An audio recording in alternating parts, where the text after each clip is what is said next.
story suggests, it's largely about the opposition trying to woo more opposition members to their side, perhaps Rigathi Gachagua reminding ODM that they are part and parcel of the opposition, yes, and that they should be on this other side so that they can save the nation rather than working with the current regime. And that aside is that they also decry of the fact that President William Ruto is trying to take opposition members to his side. Doublespeak?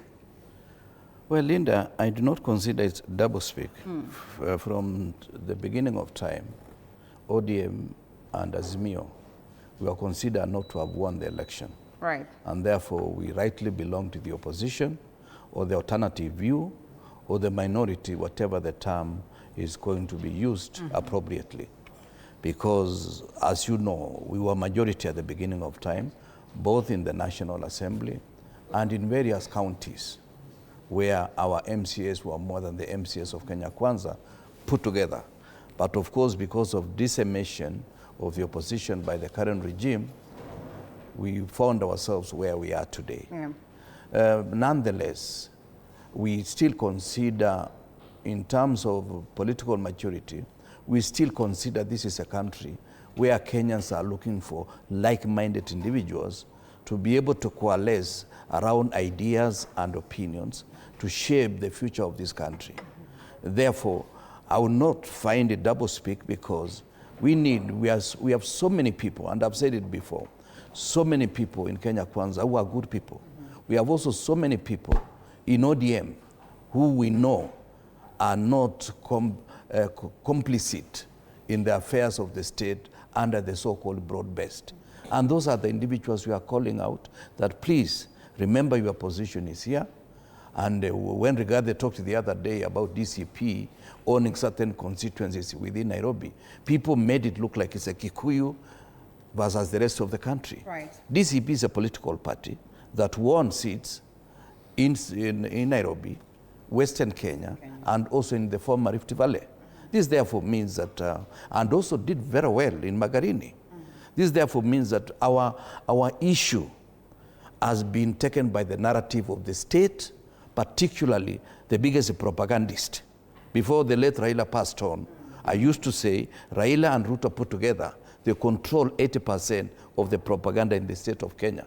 In the absence of Raila, Ruto is likely ahead of Gachagua, because those are the two now individuals who are seen to be protagonists.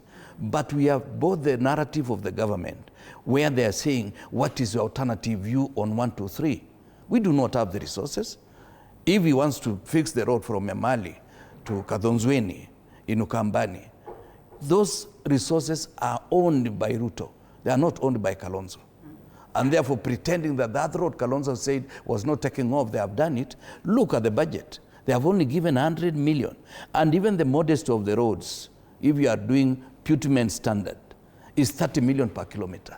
So 30 million per kilometer, they will only do 3 kilometers. So telling us they are doing this, they are doing that, we know that for every 100 shillings that is collected from our revenues, 96 goes towards retiring debt and arrears that have arisen. It's only 4 shillings that's supposed to be spent on recurrent and development expenses.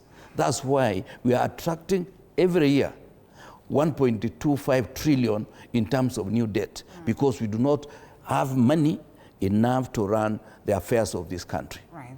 So I think we need to disabuse ourselves of this notion that me, Kipruto Kirwa, I ought to give alternative view to the implementation of projects.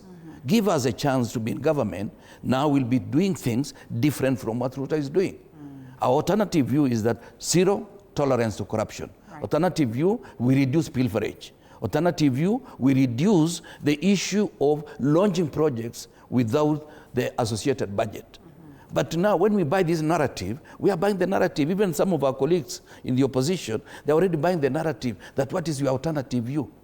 How can we have alternative view when we know the government is being run by Ruto, is the one we are giving taxes, is the one who is taking loans on behalf of the country, is the one selling parastatals, including Safaricom, without involving people of Kenya. You can reduce the burden of government by selling a very lucrative parastatal First, by offering opportunity to Kenyans. If Kenyans, let's say, they pay about 120 billion, they cannot afford the 240 billion, right, then you say, okay, let's look for strategic investor. But you cannot start with strategic investor and you sell something that is supposed to be 70 shillings to a share and you are selling at 34. We are losing a lot of revenue. Yeah. And truth be told is that there's always that need to have a very